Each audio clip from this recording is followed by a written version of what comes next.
എല്ലാവർക്കും നമസ്കാരം. ഈ ഒരു ജീവൻ നമ്മൾ എടുത്തിരിക്കുന്നതിൻ്റെ പൂർണ്ണ ഉദ്ദേശം ആത്മമുക്തിയാണ്. ആത്മമുക്തിയിലേക്കുള്ള പല മാർഗങ്ങളുണ്ട്. ഭക്തിമാർഗമുണ്ട്, ക്രിയാമാർഗമുണ്ട്, പല രീതിയിലുള്ള ക്രമീകരിച്ചുകൊണ്ടുള്ള രീതിയിൽ നമുക്ക് അതിലേക്ക് കടക്കാൻ സാധിക്കും. വളരെ എളുപ്പമായിട്ടുള്ള മാർഗമാണ് ഭക്തിമാർഗം. എന്നാൽ അത് ഒരു നിഷ്കളങ്കമായ മനസ്സിന് ഉടമസ്ഥരായിട്ടുള്ള ആൾക്കാർക്ക് ഭക്തിമാർഗത്തിൽ അറിയാൻ സാധിക്കുള്ളൂ. ഭക്തിയിലൂടെ മുക്തിപ്പെടുവാൻ സാധിക്കുള്ളൂ. അതിന് വളരെ നിഷ്കളങ്കമായൊരു കുഞ്ഞിൻ്റെ മനസ്സുണ്ടായിരിക്കണം. എന്നാൽ ആ ഈശ്വരീയ കടാശം അവരിലേക്ക് പ്രവർത്തിക്കും. അവരുള്ളിലെ ജഗദ്ഗുരുവായിരിക്കുന്ന ഗുരുശക്തി ഉണരും. അതിലേക്ക് അലിയാൻ നമുക്ക് സാധിക്കും. ഭക്തിമാർഗം ഏറ്റവും എളുപ്പമുള്ളതും ആത്മീയ പാതയിൽ വളരെ ബുദ്ധിമുട്ടില്ലാതെയും കടന്നു പോകുന്നൊരു ക്രമീകരണമാണ്. എന്നാൽ ഭക്തൻ ആരെയാണോ ഉപാസിക്കുന്നത് ആ മൂർത്തിയെ പോലെ ആയിരിക്കണം. ഇപ്പം ഞാൻ ഒരു കൃഷ്ണഭക്തനാണെന്ന് കൂട്ടിക്കൊള്ളുക. ഭക്തി ചെയ്ത് എൻ്റെ ഭാവനയിലുണ്ടാവുന്ന എൻ്റെ സ്നേഹത്തിന് എനിക്ക് പോലും ചിന്തയില്ലാത്ത രീതിയിൽ അത്രത്തോളം സ്നേഹം ആ കൃഷ്ണൻ എനിക്ക് കൊടുക്കാൻ സാധിക്കുന്ന അവസ്ഥയിൽ, ചിന്തകളില്ലാത്ത സ്നേഹം, എന്തിനാണ് ഞാൻ ഇദ്ദേഹത്തെ ഇത്രയും അധികം സ്നേഹിക്കുന്നതെന്ന് എനിക്ക് പോലും അറിയാതെ സ്നേഹിച്ചുകൊണ്ടിരിക്കുന്ന എൻ്റെ ആ നിമിഷം, ഭക്തനും ആ ഒരു മൂർത്തിയും, ശിവനും കൃഷ്ണനോ രാമനോ ആരോ ആവട്ടെ, മുരുകനോ, ആ പൊരുളായിരിക്കുന്ന പൊരുൾ നമ്മുടെ ഉള്ളിലേക്ക് ഉണരുകയാണ്. അത് ഏറ്റവും മഹത്തേറിയ വഴിയാണ് അതിലൂടെ മുക്തി പ്രാപിക്കുക. എന്ന് വെച്ചാൽ അതൊരു ഊർജ്ജമാണ്. ഇപ്പോൾ ക്രിയാമാർഗങ്ങൾ നമ്മൾ ചെയ്യുന്നത് എന്തിനാണ്? വാശിയോഗയോ രാജയോഗയോ അല്ലെ എന്ത് യോഗയും, ക്രിയായോഗ പോലുള്ളതൊക്കെ ചെയ്യുന്നത് അടിസ്ഥാനപ്പെടുത്തിക്കൊണ്ട് ഇതുപോലെ തന്നെ വേറൊരു രീതിയാണ്. അവിടെ ഭക്തി എന്ന് പറയുന്നത് ഒന്നില്ലായിരിക്കും. അവിടെ ഒരു ഗുരു മാർഗം പറഞ്ഞു കൊടുക്കുന്നു. അവർ ആ ക്രിയാരീതിയിൽ അവരുടെ പ്രാണനെ തന്നെ, പ്രാണൻ്റെ രീതിയിൽ അവരെന്ത് ചെയ്യുന്നു, ആ രീതിയിൽ അവർ പ്രാണനെ ക്രമീകരിച്ച് അവരെന്തെത്തുന്നു, അവർ ആത്മസാക്ഷാത്കാരത്തിലേക്ക് കടക്കുന്നു. എന്നാൽ അത് പരിശീലനമാണ്, നിരന്തരമുള്ള പരിശീലനമാണ്. ആ പരിശീലനത്തിലൂടെയാണ് കടക്കുന്നത്. അത് കുറച്ചുകൂടും ഈ ലോജിക്കലി മൈൻഡുള്ളവർക്കും ഭക്തി എന്ന് പറയുന്നത് അത്രത്തോളം നിഷ്കളങ്കമായുള്ളവർക്ക് സാധിക്കുന്നത് വളരെ മഹത്തേറിയ ഒന്നാണ് ഭക്തി. അതാണ് ഏറ്റവും മഹത്വം. എന്നാൽ കുറച്ചുകൂടും പ്രാക്ടിക്കലായിട്ട് ചിന്തിക്കുന്നവർക്കും കുറച്ചുകൂടും വെസ്റ്റേൺ ഫിലോസഫിയൊക്കെ ഉൾക്കൊണ്ടിരിക്കുന്നവർക്കും ഒക്കെ തന്നെ ക്രിയാമാർഗത്തിലൂടെ ആത്മസാക്ഷാത്കാരത്തിനുള്ള മാർഗത്തിലേക്ക് കടക്കാൻ പറ്റുള്ളൂ. എല്ലാവർക്കും വേണം മുക്തി. അതിനാണ് യോഗികൾ പല രീതിയിലുള്ള മാർഗങ്ങൾ വെച്ചിരിക്കുന്നത്. ഇപ്പം ആത്മസാക്ഷാത്കാരം ഞാൻ പറഞ്ഞു, അതിൻ്റെ ഡെപ്തിൽ സംസാരിക്കുമ്പം നമുക്ക് ഈ പഞ്ചഭൂതങ്ങളുമായിട്ട് ബന്ധപ്പെടുത്തി വന്നിരിക്കുന്നൊരു ശരീരമാണ്. എന്നാൽ ഈ ജീവൻ്റെ ഈ ഊർജം ഈ സൃഷ്ടിയുടെ പ്രക്രിയയിലേക്ക് ബന്ധപ്പെടും. സൃഷ്ടി അടിസ്ഥാനപ്പെടുത്തുന്നത് ശിവം എന്നാണ്. ഓംകാരം എന്ന് പറയും. ഓംകാരത്തിൽ അലിയാൻ ശ്രമം നടത്തുന്നു. അപ്പം ഓംകാരത്തിൽ അലിയാൻ സാധിക്കുന്നൊരു ജീവനാണ് നമ്മുടെ, അല്ലെങ്കിൽ പ്രാണനാണിത്. പ്രാണൻ എന്നുള്ള പദം ഉപയോഗിക്കാൻ ഒരിക്കലും സാധിക്കില്ല. ഒരു ഊർജ്ജമാണെന്നേ പറയാൻ പറ്റുള്ളൂ. പ്രാണൻ പോലും നമുക്ക് എത്രത്തോളം വേണമെങ്കിലും ക്രിയകൾ അഭ്യസിക്കുന്നവർക്കറിയാം. ഒരു യോഗി അധികം പ്രാണനെ ഉപയോഗിച്ചല്ലേ ഇവിടെ ജീവിക്കുന്നത്, അല്ലേ? ഒരു ബ്രീത്ത് മാത്രമല്ല, ഈ ശ്വാസം മാത്രമല്ല ഈ ജീവനെ നിലനിർത്തുന്നത്. ഇതൊരു ഊർജ്ജമാണ്. പൂർണ്ണമായിട്ടും നമുക്ക് കാശിയിലോട്ടും പല ഹിമാലയങ്ങളിലോട്ടും ചെല്ലുമ്പോൾ അറിയാൻ സാധിക്കും. അവരൊക്കെ തന്നെ ശ്വാസമില്ലാതെയും ഈ ശരീരത്തിൽ തുടർന്നിരിക്കുന്നത്, മനസ്സില്ലാതെയും തുടർന്നിരിക്കുന്നത്. എത്രയോ നാളുകൾ കടന്നും ഗതിസാധനയൊക്കെ ചെയ്യുന്ന ഒത്തിരി ആളുകളുണ്ട്. മാസങ്ങളോളം ഭക്ഷണമില്ലാതെ അവർ കടന്നു പോകും. അപ്പോൾ അതുകൊണ്ട് ഇതിനെ അടിസ്ഥാനപ്പെടുത്തുന്നൊരു ഊർജമുണ്ട്, ഇതിനെ ക്രമീകരിക്കുന്ന ഒരു രീതിയുണ്ട്. ഒരു ജീവൻ ഇവിടെ ജീവിക്കുന്ന സമയം പഞ്ചഭൂതങ്ങളുമായി ബന്ധപ്പെട്ട് ജീവിക്കുന്നതാണ്. എന്നാൽ ഈ ഊർജത്തെ 3 ഗുണങ്ങളായിട്ട് നമുക്ക് കണ്ടാൽ, തമോ ഗുണമായിരിക്കുന്ന ഭൂമിയും, രജോ ഗുണമായിരിക്കുന്ന സൂര്യനും, സ്വാത്വിക ഗുണമായിരിക്കുന്ന ചന്ദ്രനും, ഈ 3 ഗുണങ്ങളും അടങ്ങിയിരിക്കുന്ന ഒരു ഊർജ പ്രക്രിയയാണ് നമ്മുടെ. ഈ 3 ഗുണങ്ങളും ക്രമീകരിച്ച് കഴിയുമ്പം ഈ 3 ഗുണങ്ങളും ഈ ഭൂമിയുടെയായിട്ടുള്ള ഒരു ഊർജത്തിൽ നിലനിൽക്കുന്നതാണ്. എന്നുവെച്ചാൽ സൂര്യനും ചന്ദ്രനും ഭൂമിയിലാണ് ഊർജം കൊടുക്കുന്നത്. ഇപ്പം ഈ 3 ഗുണങ്ങളുടെയും അപ്പുറത്തേക്കാണ് ശിവം എന്ന് പറയുന്നത്. സൂര്യൻ്റെയും ചന്ദ്രൻ്റെയും ഭൂമിയുടെ അപ്പുറത്തേക്കാണ് പരമ്പൊരുളായിരിക്കുന്ന ശിവോഹം ഇരിക്കുന്നത്. അവിടാണ് ബോധം നമുക്ക് ഉണരുന്നത്. അടിസ്ഥാനപ്പെടുത്തിക്കൊണ്ട് നമുക്കറിയാം, ഇപ്പം ഭൂമി എന്ന് പറയുന്ന ഒന്ന്, ഒരു വൃക്ഷത്തിൽ നിന്ന് ഒരു പഴം താഴേക്ക് വീഴുന്നു, ഒരു ആപ്പിളോ എന്തെങ്കിലും ഓറഞ്ചോ എന്തെങ്കിലും ആവട്ടെ താഴേക്ക് വീഴുന്നു. നമുക്കറിയാം ഗുരുത്വാകർഷണത്തിൻ്റെ തിയറി, എന്ത് ഒന്നിട്ടാലും നേരെ താഴത്തോട്ടെ അത് വീഴുള്ളൂ. അത് വന്ന് നിലം പതിക്കുവാണ് ഭൂമിയിലേക്ക്. എന്നാൽ അഗ്നി കത്തിച്ചാൽ അഗ്നി മുകളിലോട്ടേ ഉയരുള്ളൂ. അതുകൊണ്ടാണ് ഈ ബോധത്തിൻ്റെ ചിത്രങ്ങൾ വരയ്ക്കുമ്പം ജലത്തിലൂടെ അരയന്നത്തിൻ്റെ ഇത് കൊടുക്കുന്നതും, അതേപോലെ തന്നെ അഗ്നിയുടെ ചിത്രം കൊടുക്കുന്നതും ഒക്കെ തന്നെ, താമരയൊക്കെ തന്നെ ഇതിൻ്റെ ഉദാഹരണമാണ്. ജലത്തിൻ്റെ മുകളിൽ താമര കിടക്കുന്നതൊക്കെ തന്നെ ബോധത്തിൻ്റെ പ്രതീകമാണെന്ന് പറയാൻ കാര്യം, സ്വാധിഷ്ഠാന എന്ന് പറയുന്ന ചക്രം, മൂലാധാര ചക്രത്തിലാണ് ഒരു ജീവൻ നിലകൊണ്ടിരിക്കുന്നതെങ്കിൽ ഈ മൂലാധാര ചക്രത്തിൻ്റെ ഊർജം അടുത്തൊരു ചക്രത്തിലേക്ക് നമ്മൾ ഏതെങ്കിലും രീതിയിലൂടെ അവിടെ അത് തുറക്കപ്പെട്ടില്ലെങ്കിൽ ഈ ജീവൻ എന്ത് ചെയ്യും? പുനരഭിജനനം, പുനരഭിമരണം എന്ന് പറയുന്ന രീതിയിൽ ഭൂമിയിലായിട്ടിരിക്കുന്ന കർമ്മബന്ധനത്തിൽ എന്ത് ചെയ്യും? പെട്ട് കറങ്ങിക്കൊണ്ടേയിരിക്കും. കാലചക്രത്തിൻ്റെ ഭാഗമായിക്കൊണ്ട് നമ്മൾ അത് ബോധമില്ലാത്തത് കൊണ്ടാണ് നമുക്ക് മുക്തി പ്രാപിക്കാൻ പറ്റാത്തത്. അപ്പോൾ ബോധത്തെ ഉണർത്താൻ പറ്റുന്നത് എവിടെ? സ്വാധിഷ്ഠാനയിലെത്തുമ്പോൾ. ഇപ്പോൾ അറിയാം, ഒരു ജലം കെട്ടിക്കിടന്നാൽ അതിനെ ആകാശ ഊർജം എന്ത് അതിനെ വലിച്ചെടുക്കും. അപ്പം ആകാശം എന്ന് പറയുന്ന ഒരു ഊർജം എപ്പോഴും തന്നെ ബന്ധപ്പെട്ടിരിക്കുന്നത് നമ്മുടെ സ്വാധിഷ്ഠാനയായിട്ടാണ്. സ്വാധിഷ്ഠാനയായിട്ട് ബന്ധപ്പെട്ടിരിക്കുക എന്ന് പറയാൻ കാര്യം, സ്വാധിഷ്ഠാനയിലിരിക്കുന്ന ജല ഊർജം നേരെ എന്ത് ചെയ്യുന്നുണ്ട്? ഇത് ആജ്ഞയിലേക്ക് കടക്കുന്നുണ്ട്. ആജ്ഞയ്ക്ക് 3 തരത്തിലുള്ള ഭാവങ്ങളുണ്ട്.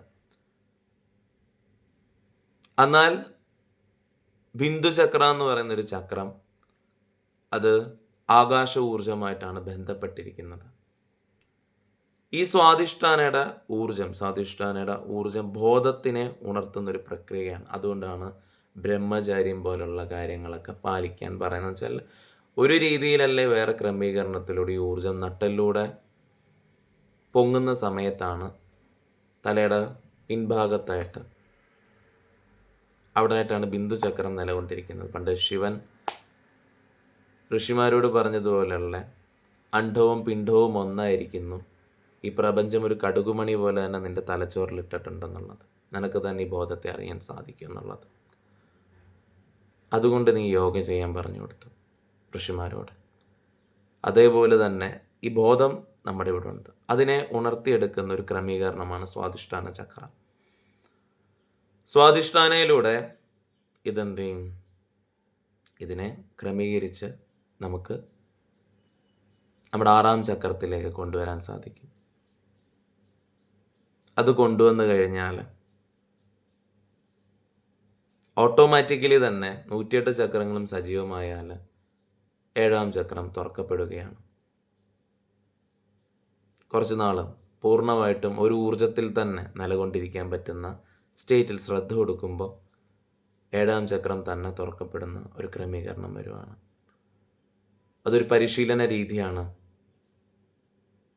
അച്ചടക്കത്തിൻ്റെ സഹജ ശക്തിയുടെ ഒരു രീതിയിലൂടെ കടന്നു പോകുമ്പം തന്നെ ജീവമുക്തിയുടെ പ്രാധാന്യത്തിനെ സ്വയമേ മനസ്സിലാക്കുന്ന ഒരവസ്ഥയിലേക്ക് കടക്കും. ക്രിയാമാർഗങ്ങളെല്ലാം തന്നെ ഈ രീതിയിലാണ് അതിനെ ഡിസൈൻ ചെയ്തിരിക്കുന്നത്. അതിൻ്റെ ഒരു പൂർത്തീകരണ രീതി ഇങ്ങനെയാണ്. അതെന്തിനാണോ ലക്ഷ്യം വെക്കുന്നത് അത് ആ ക്രമീകരണത്തിൽ ഇപ്പോൾ തന്നെ എത്തിച്ചേരും. നോക്കിയാൽ മതി, ഈ ചക്രങ്ങളുമായി ബന്ധപ്പെട്ടിരിക്കുന്ന ചില സ്ഥലങ്ങളുമുണ്ട്. ഇപ്പം സ്വാധിഷ്ഠാനയും മണിപ്പൂരകയും ചക്രം ബന്ധപ്പെട്ടിരിക്കുന്ന ചക്രമാണ്. മണിപ്പൂരകയാണ് ഇതിൻ്റെ ഓപ്പറേറ്റർ, സ്വാധിഷ്ഠാന ചക്രത്തിൻ്റെ. ഇത് രണ്ടും പൂർണ്ണമായിട്ടും ബന്ധപ്പെട്ടിരിക്കുന്ന ചക്രമായതുകൊണ്ട് നിങ്ങൾക്കറിയാം, അഗ്നി എന്ന് പറയുന്നത്, അഗ്നി കത്തിച്ചാൽ ഒരിക്കലും താഴത്തോട്ട് കത്തില്ല, അതും മുകളിലോട്ടേ കത്തുള്ളൂ. ആകാശതത്വമായി ബന്ധപ്പെട്ടിരിക്കുന്നതാണ്. സ്വാധിഷ്ഠാന ചക്രവും ആകാശതത്വമായി തന്നെ ബന്ധപ്പെട്ടിരിക്കുന്നതാണ്. അപ്പം ജലവും അഗ്നിയും കൂടുതലുള്ള സ്ഥലങ്ങളിൽ ഏറ്റവും കൂടുതൽ നിങ്ങൾ നോക്കിയാൽ മതി, യോഗികൾ താമസിക്കുന്ന സ്ഥലങ്ങൾ. ഇപ്പോൾ കാശി എന്ന് പറയുന്ന ഒരു സ്ഥലം, അവിടെ ഗംഗ എന്ന് പറയുന്ന നദി, അവിടെ ജലത്തിന് നമുക്കൊരു പർട്ടിക്കുലറായിട്ടുള്ള എന്തെങ്കിലും ദിശയിലൂടെ നമ്മൾ കടന്നു പോയാൽ, അല്ലെങ്കിൽ നമുക്ക് തന്നെ എന്തെങ്കിലും ഒരു ആത്മീയ അനുഭവം സംഭവിച്ചു കഴിഞ്ഞാൽ പല ആൾക്കാരും തേടിയെത്തുന്നത് കാശിയിലേക്കാണ്. ആ ഊർജം അവരെ തന്നെ എന്ത് ചെയ്യും, ആകാശ തത്വത്തിൻ്റെ അബോധമായിക്കൊണ്ട് ആ സുപ്രീം കോൺഷ്യസ് ആയിരിക്കുന്ന ശിവബോധത്തിലേക്ക് തന്നെ അവർക്ക് എന്ത് ചെയ്യാൻ ക്രമീകരിക്കാൻ സാധിക്കുന്നൊരു പ്രദേശമാണ്. സ്വാധിഷ്ഠാന പൂർണ്ണമായിരിക്കുന്ന ഒരു ക്രമീകരണ ഊർജം സദാസമയം നമ്മളിലേക്ക് വന്നുകൊണ്ടിരിക്കും. അതുകൊണ്ടാണ് ഗംഗ ഒരു ദേവിയാണെന്നും അതൊരു ക്ഷേത്രതുല്യമായിരിക്കുന്ന, അല്ലെങ്കിൽ അതൊരു പവിത്രീകരിക്കപ്പെട്ടൊരു ജലമാണെന്നും ഒക്കെ പറയുന്നത്. അതിൻ്റെ ഊർജം സജീവമാണ്, നമ്മുടെ സ്വാധിഷ്ഠാനമായിട്ട് വളരെ ബന്ധപ്പെട്ടിരിക്കുന്നതുകൊണ്ട്. പിന്നെ ഏറ്റവും കൂടുതൽ യോഗികളും സിദ്ധന്മാരും എല്ലാം തന്നെ അവർ ആത്മസാക്ഷാത്കാരം നേടിയൊരു സ്ഥലമാണ് തിരുവണ്ണാമല. രമണ ഭഗവാനെ എടുത്താലും റാം സൂററ്റിനെ എടുത്താലും ഒക്കെ നോക്കുമ്പോഴും തിരുവണ്ണാമല അഗ്നിയാൽ ബന്ധപ്പെട്ടിരിക്കുന്ന ഒരു സ്ഥലമാണ്. ആ മലക്കുന്നുകൾ, അവിടെയും മണിപ്പൂരക വളരെ ശക്തമായതുകൊണ്ട് നോക്കിയാൽ മതി. പ്രത്യേകിച്ച് ഈ മുജ്ജന്മ തപസ് ചെയ്ത് എന്തെങ്കിലും മുജ്ജന്മത്തിൽ അത്രയേറെ ഇൻറ്റൻസീവായിട്ട് വിശുദ്ധി വരെ എത്തിയിട്ട് ഒരു ലൈഫ്, ജീവൻ, ഈ ശരീരം നഷ്ടപ്പെടുന്നവർ പെട്ടെന്ന് എന്തെങ്കിലും തന്നെ അടുത്ത ബർത്ത് എടുത്തിട്ട് അവർ ഇതിനെ പൂർത്തീകരിക്കാൻ പോകുമ്പം, ഈ ജീവ ഉദ്ദേശത്തിൻ്റെ മുക്തിപാതയിലേക്ക് അവർ പൂർത്തീകരിക്കാൻ തേടുന്ന സമയത്ത് അവരൊക്കെ ആദ്യ സമയത്ത് ജനന സമയത്ത് അച്ഛൻ്റെയും അമ്മയുടെയും ആ ഓർമ്മകളിലാണ്. എന്നാൽ അവരുടെ പൂർവജന്മ സ്മൃതികൾ ഉണരുന്നൊരവസ്ഥയുണ്ടാവും. ആ അവസ്ഥയിൽ എന്തെങ്കിലും ഒരു അനുഭവം, ആത്മീയ അനുഭവം സംഭവിക്കുന്നവർ അരുണാചലേശ്വരത്തിൻ്റെ അടുക്കലാണ് പോകുന്നത്. അത് തന്നെ അവരെ ആ മാർഗത്തിലേക്ക് കടത്തിവിടുകയാണ്. അവർക്ക് അവിടെ പോയി ഇരുന്നാൽ മതി, അവർക്ക് കിട്ടാനുള്ളത് കിട്ടും. പിന്നെ ഈശ്വരീയ അനുഭവങ്ങളെല്ലാം തന്നെ അതിൽ അലിഞ്ഞു ചേർന്നാൽ, പണ്ട് ശ്രീരാമ പരമഹംസം പറഞ്ഞിട്ടുള്ളതുപോലെ, ബ്രഹ്മത്തിലലിഞ്ഞവൻ ബ്രഹ്മജ്ഞാനത്തെ പറയാൻ ഇവിടെ ബാക്കിയുണ്ടാവില്ല എന്നുള്ളത്. അപ്പം ബ്രഹ്മത്തെ നമുക്ക് അതിൽ പൂർണ്ണമായിട്ടും അലിഞ്ഞു ചേരാനേ പറ്റുള്ളൂ. ധ്യാനം അതിൻ്റെ ഒരു അവസ്ഥയാണ്. ധ്യാനം ഒരു മരണാവസ്ഥയാണ്. ഈ ശരീരത്തിൻ്റെ മനസ്സിൻ്റെ അപ്പുറത്തേക്കുള്ള പൂർണ്ണമായിരിക്കുന്ന ശിവപ്പൊരുളായിരിക്കുന്ന ഈ ആത്മാവിനെ തന്നെ ആ ലയിപ്പിക്കുന്ന അവസ്ഥയിൽ നമുക്കുണ്ടാകുന്ന അനുഭവത്തിൻ്റെ, അതിൽ മാത്രമേ നമുക്ക് ആധ്യാത്മികതയുടെ ഈ ഒരു ക്രമീകരണത്തിൽ പൂർണ്ണത്വത്തിലെത്താൻ സാധിക്കുള്ളൂ. ആ അനുഭൂതിയാണ്, ആ അനുഭവം നൽകുന്ന തിരിച്ചറിവാണ് ശിവബോധമെന്ന് നമ്മൾ പറയുന്നത്. ആ അനുഭൂതിയിൽ നമ്മൾ അലിയാനായിട്ടുള്ള, അതിൽ അതിൻ്റെ ക്രമീകരണം തന്നെ സംഭവിക്കുകയാണ്. അപ്പം ഒരു വ്യക്തിക്ക് കടന്നു വരുന്ന ബ്രഹ്മയന്ത്രം വഴി തന്നെ അവിടെ കൂടെ തന്നെ ഇറങ്ങിപ്പോവാനായിട്ടുള്ള ഒരു ക്രമീകരണത്തിന് വേണ്ടിയിട്ടാണ് ഈ ജീവൻ പരിശ്രമിച്ചുകൊണ്ടേയിരിക്കുന്നത്. എന്നാൽ അത് സാധിക്കാനായിട്ട് ചില രീതിയിലുള്ള പരിശീലനങ്ങൾ കൊണ്ട് സാധിക്കും. ഭക്തി ഇത്ര മാത്രമേ ഉള്ളൂ. അത് ഏതൊരു ഡിവൈനോടാണെങ്കിലും ഞാൻ പറഞ്ഞതുപോലെ ഭക്തിയുടെ ആദ്യ മാർഗങ്ങൾ പറഞ്ഞതുപോലെ ഒരു ഡിവൈൻ, ഇപ്പം ഒരു യോഗി അദ്ദേഹത്തിൻ്റെ 7 ചക്രങ്ങൾ കൊടുത്തിട്ട് ഒരു പ്രാണപ്രതിഷ്ഠ ചെയ്യുന്നു. അത് ആ യോഗിയുടെ ഊർജം തന്നെയാണ്. അവിടെ നിങ്ങൾ ഏതെങ്കിലും വഴി ഒരു ഭക്തി എക്സ്പ്രസ് ചെയ്യുമ്പോൾ നിങ്ങൾ ഇത്രയും ക്രിയയുടെയോ എവിടുത്തെ ഒരു തപസ്സിൻ്റെ ആവശ്യമില്ല. വളരെ സിമ്പിളായി തന്നെ ഒരു എഫോർട്ടില്ലാത്ത രീതിയിൽ ആത്മമുക്തി സാധിക്കും. അതുകൊണ്ടാണ് ഭാരതീയ ഈ ഒരു ആത്മീയ മാർഗത്തിൽ ക്ഷേത്രങ്ങൾക്ക് അത്രയും പ്രാധാന്യം നൽകിയത്. ഓരോ യോഗികളും ക്ഷേത്ര പ്രതിഷ്ഠാപനം നടത്തുന്നത് അവർ നിരന്തരം സ്വീകരിച്ചുകൊണ്ടിരിക്കുന്ന ഒരു ഊർജത്തെ അവരവിടെ നൽകിക്കൊണ്ട് അതിനെ എന്തെങ്കിലും ഒരു വിളക്കായോ ചന്ദനത്തിരിയായോ കർപ്പൂരമായോ ഒരു നാമജപമായോ എന്തെങ്കിലും ഒരു പ്രാണായാമം വഴിയോ നിങ്ങൾ ഏതെങ്കിലും വഴി അതിനെ പൂർണ്ണ രീതിയിൽ നിങ്ങൾ സ്വീകരിക്കാൻ ആരംഭിക്കുമ്പം നിങ്ങൾക്ക് പ്രത്യേകിച്ചൊന്നും തന്നെ നിങ്ങൾ തിയറിറ്റിക്കലായി പഠിക്കേണ്ടി വരുന്നില്ല. നിങ്ങൾ എവിടെയെങ്കിലും പോയി തപസ് ചെയ്യേണ്ടി വരുന്നില്ല. നിങ്ങൾ തന്നെ എന്ത് ചെയ്യണം? നിങ്ങളുടെ ഓരോ ചക്രങ്ങളും തന്നെ എന്ത് ചെയ്യണം? അതിൻ്റെ പൂർണ്ണത്വത്തിലേക്ക് എത്തുകയാണ്. അതുകൊണ്ടാണ് ഭക്തിമാർഗത്തിനും ക്ഷേത്രത്തിനുമൊക്കെ തന്നെ വളരെ എളുപ്പമുള്ളൊരു മാർഗമാണെന്നും ആത്മസാക്ഷാത്കാരത്തിന് പറ്റിയിട്ടുള്ള ഒരു ക്രമീകരണ രീതിയാണെന്നും പറയുന്നത്. അപ്പം മുക്തി പ്രാപിക്കാൻ പഞ്ചഭൂതങ്ങളായി ബന്ധപ്പെട്ടിരിക്കുന്ന ഈ ചക്രങ്ങളെല്ലാം തന്നെ അതിൻ്റെ പൂർണ്ണത്വത്തിൽ നമ്മൾ മാനിഫെസ്റ്റ് ചെയ്ത് കഴിയുമ്പോൾ പൂർണ്ണമായിട്ടും നമ്മൾ ആകാശ തത്വമായി തന്നെ ബന്ധപ്പെട്ടിരിക്കും ഊർജം.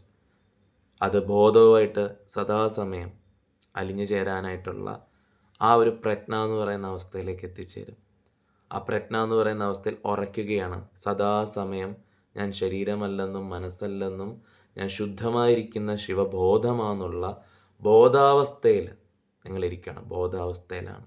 അവ ഒരു തരത്തിലെ മാനസികപരമായിട്ടുള്ളൊരു നാടകീയത്തിൻ്റെ അവസ്ഥയിലല്ലത്.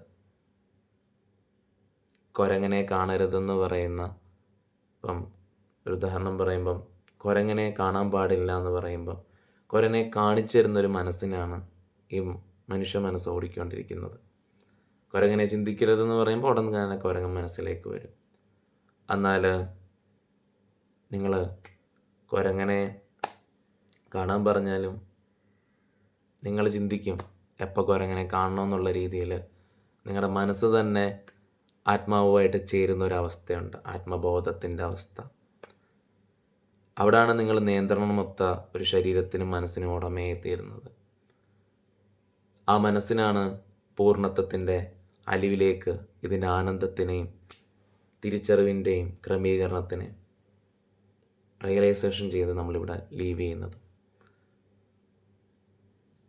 അതിൻ്റെ പൂർണ്ണത്വം ഓരോ നിമിഷവും അറിഞ്ഞറിഞ്ഞാണ്, അതിൻ്റെ ആനന്ദത്തെ മനസ്സിലാക്കിയാണ്, അതിൻ്റെ ശാന്തിയെ മനസ്സിലാക്കിയാണ് ഓരോ വ്യക്തികളും മുക്തി പ്രാപിക്കുന്നത്. ഒരു യോഗി ഒരിക്കലും ഒരു രോഗിയായിക്കൊണ്ട് കടക്കപ്പായി കിടന്നായിരിക്കില്ല മരിക്കുന്നത്. എപ്പോഴും നിങ്ങൾക്കറിയാം, സമാധികൾ അഡ്വാൻസ്ഡ് യോഗികളുടെയൊക്കെ എടുത്ത് നോക്കുമ്പം ശിവരാജയോഗ പരിശീലിച്ചുകൊണ്ടിരിക്കുന്ന ചില, ഇപ്പോൾ ശ്രീനാരായണ ഗുരുദേവൻ്റെ ആണെങ്കിലും IR ഗുരുകൾ സ്വാമിയുടെ ആണെങ്കിലും ഒക്കെ നോക്കുമ്പോൾ അവരൊക്കെ തന്നെ ഇരുന്നു കൊണ്ട് അവർ ഊർജത്തെ ഒന്ന് പിന്നോട്ട് വലിച്ചുകൊണ്ട് ബ്രഹ്മമുദ്രയൊക്കെ പിടിച്ചുകൊണ്ട് ആ രീതിയിൽ അവർ ഊർജത്തെ കടത്തിവിടുകയാണ് ചെയ്യുന്നത്. അവർ സമാധി പോകുന്നതിൻ്റെ മുമ്പേ മുൻകൂറായി തന്നെ പറയുകയും ശിഷ്യരുടെ അടുത്തിരുന്നുകൊണ്ടാണ് പോകുന്നത്. അപ്പോഴാണ് നമുക്ക് അത്ഭുതം വരുന്നത്, ഇവർ പറഞ്ഞതൊക്കെ എത്ര യാഥാർത്ഥ്യമായിരുന്നു എന്നുള്ളത്. അവർ നിരന്തരം മുക്തിയും ആത്മസാക്ഷാത്കാരവും നിങ്ങളൊരു ഊർജ്ജമാണെന്നൊക്കെ പറയാനുള്ള പ്രാധാന്യം, നിങ്ങൾക്ക് ബോധപൂർവം മരിക്കാൻ സാധിക്കുമെന്നാണ് പറയുന്നത്. കാലം അടുത്ത് വന്ന് നിൽക്കുമ്പം ആ കാലനെ കണ്ട്, അല്ലെ ആ കാലത്തെ കണ്ട്, ആ സമയമാകുന്ന സമയത്ത് അതിനെ കണ്ട് ഭയപ്പെടേണ്ട ഒരു അവസ്ഥ വരില്ല. ഈ കാലചക്രത്തിൽ തടന്ന് ഈ ജനന മരണ പ്രക്രിയയിൽ അലയേണ്ടി വരില്ല. നിങ്ങൾ നിങ്ങളുടെ ജീവനെ തന്നെ പരിശീലിച്ചു കഴിഞ്ഞാൽ, ഈ ഊർജത്തെ തന്നെ നിങ്ങൾ പരിശീലിക്കാൻ ആരംഭിച്ചു കഴിഞ്ഞാൽ, നിങ്ങൾക്ക് തന്നെ എന്ത് ചെയ്യാൻ പറ്റും? നിങ്ങൾക്ക് തന്നെ മുക്തി പ്രാപിക്കാൻ പറ്റുമെന്നാണ് പറയുന്നത്. അതിന് ഭക്തിമാർഗമോ ക്രിയാമാർഗമോ എന്തിലെങ്കിലും ചെയ്താൽ, ഇത് മരണത്തിനെ മാത്രം, എന്തായാലും സ്വർഗവും നരകവും ആരും കണ്ടിട്ടില്ല. നമുക്കറിയാം ജനിച്ചാൽ മരിക്കുമെന്നുള്ളത്. എന്നാൽ ഈ ജീവൻ അവിടെ എത്തുമ്പോഴും മുക്തിയിലേക്ക് പോകാനും നമുക്ക് സാധിക്കും. ഈ മുക്തി എന്ന് പറയുന്നത് ഈ ശരീരത്തിലും മനസ്സിലും ഇരുന്നുകൊണ്ട് പഞ്ചേന്ദ്രിയങ്ങൾക്ക് അപ്പുറത്തുള്ള അനുഭൂതിയിൽ, ആത്മാവിൻ്റെ പരമാനന്ദമായിരിക്കുന്ന ആത്മനിർവൃതിയിൽ നമുക്ക് അലിഞ്ഞു ചേർന്നുകൊണ്ട് ഓരോ നിമിഷവും അതിൻ്റെ അനുഭവത്തിൽ കടന്നു പോകുമ്പോൾ നമ്മുടെ വിവേകം, നമ്മുടെ തിരിച്ചറിവിൻ്റെ വളർച്ച, നമ്മുടെ ഒരു മെച്യൂരിറ്റി, ഇതൊക്കെ തന്നെ നമുക്ക് തന്നെ അനുഭവിക്കാൻ സാധിക്കും നമ്മുടെ ആത്മബോധം ഉണരുന്ന സമയത്ത്. എൻ്റെ ക്രമീകരണം അങ്ങനെയാണ്, അതിൻ്റെ രീതി. സദാസമയം ഇതിൻ്റെ ഉണർവിൽ ജീവിക്കുമ്പോഴാണ് തിരിച്ചറിവിനെ അറിയാൻ പറ്റുന്നത്. ഒരു വ്യക്തി, എല്ലാ മനുഷ്യനും കടന്നുറങ്ങാൻ വളരെ ഇഷ്ടമാണ്. ജീവിത പ്രയാസങ്ങൾ കൊണ്ട് ജോലിക്ക് പോണ്ടി വരുന്നെന്നുള്ള രീതിയിലാണ് അവരുടെ മനസ്സ് പറയും, ഉറങ്ങാൻ പറയും. എന്നാൽ ഏതോ ഒന്ന് ഒരു ശക്തി ഇരുന്ന് പറയുന്നു, പണി ചെയ്താലേ പറ്റുള്ളൂ ജീവിക്കാനൊക്കെ എന്നുള്ള രീതിയിൽ പൊങ്ങാനുള്ളൊരു ഊർജവും കൊടുക്കുന്നു. അതൊരു ജീവനെ അറിഞ്ഞതിൻ്റെ ഒരു വിവേകത്തിലാണ് അത് അങ്ങനെ പരിശ്രമിക്കാനായിട്ടുള്ള ഒരു മനസ്സിനെയും ശരീരത്തെയും സജ്ജമാക്കുന്നത്. എന്നാൽ ഒരു വ്യക്തിക്ക് കുറേ കാലം ജീവിക്കണമെന്നില്ല ഈ ഭൂമിയുടെ ശാസ്ത്രത്തെ മനസ്സിലാക്കാൻ. ധ്യാനത്തിലൂടെ അറിയാൻ സാധിക്കും. ധ്യാനം അതുകൊണ്ടാണ് ഒരു ധാരണയുടെ പ്രക്രിയ എന്ന് പറയുന്നത്. അപ്പം നിങ്ങളുടെ മനസ്സിൻ്റെ ഈ നാടകീയം നിങ്ങൾക്ക് തന്നെ മനസ്സിലാക്കാൻ സാധിക്കും. അപ്പം ഈ നാടകീയത്തിൽ അരങ്ങേറിക്കൊണ്ടിരിക്കുന്ന സാഹചര്യങ്ങളെ മനസ്സിലാക്കാൻ പറ്റും.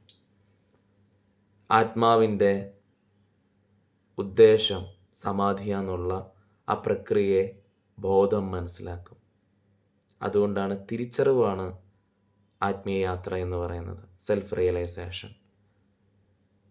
നമ്മുടെ ട്രൂ സെൽഫിനെ റിയലൈസേഷൻ ചെയ്താണ് ഒരു വ്യക്തി ഇങ്ങനെയുള്ളൊരു ക്രമീകരണത്തിലേക്ക് എത്തിച്ചേരുന്നത്. എല്ലാവർക്കും നമസ്കാരം.